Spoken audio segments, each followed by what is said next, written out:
दोस्तों, पूरे साल तो सब स्टूडेंट्स पढ़ाई करते हैं, लेकिन अच्छे मार्क्स वही स्टूडेंट्स ला पाते हैं, जो एग्जाम डे पे यानी कि सिर्फ एक दिन में भी पूरा सिलेबस पढ़ पाते हैं, रिवाइज कर लेते हैं और वो भी अच्छी तरीके से।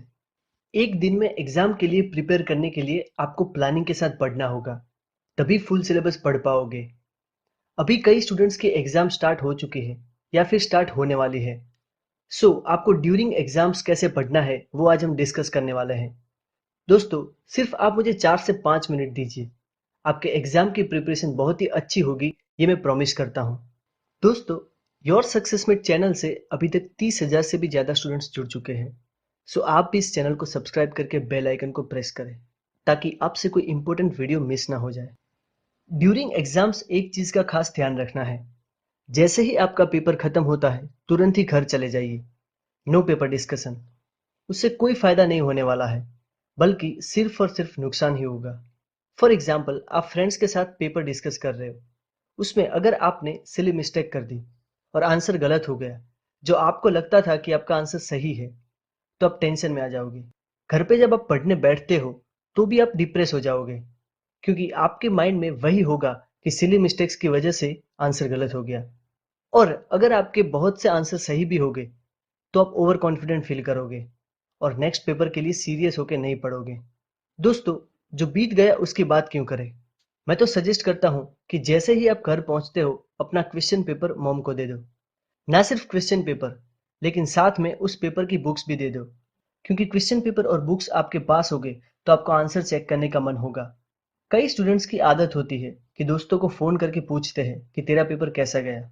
इसीलिए फोन स्विच ऑफ ही रखें या फिर कॉल रिसीव ही ना करें। अब आपको घर पहुंचने के बाद का शेड्यूल बताता हूँ।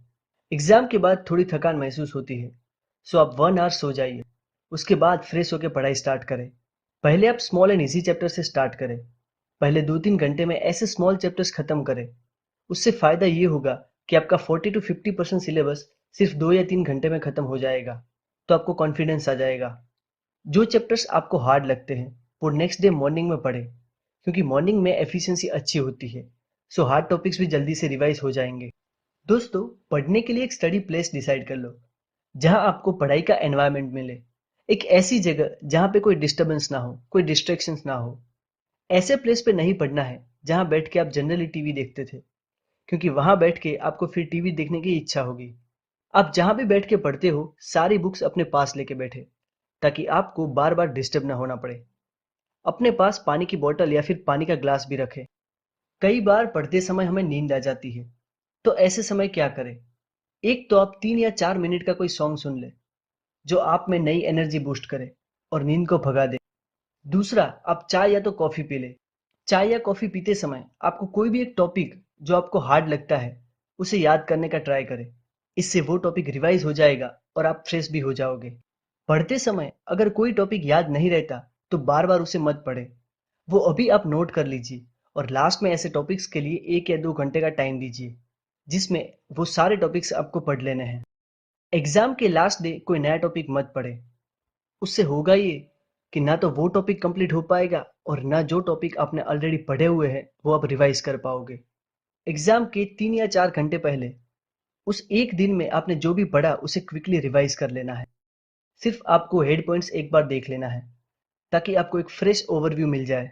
और दोस्तों, लास्ट में मैं एक ही बात बोलना चाहूँगा कि बिलीफ रखें, फेथ रखें कि मैंने जितना पढ़ा है उसी में से पेपर में आने वाला है, एग्ज़ाम में उसी में से आएगा।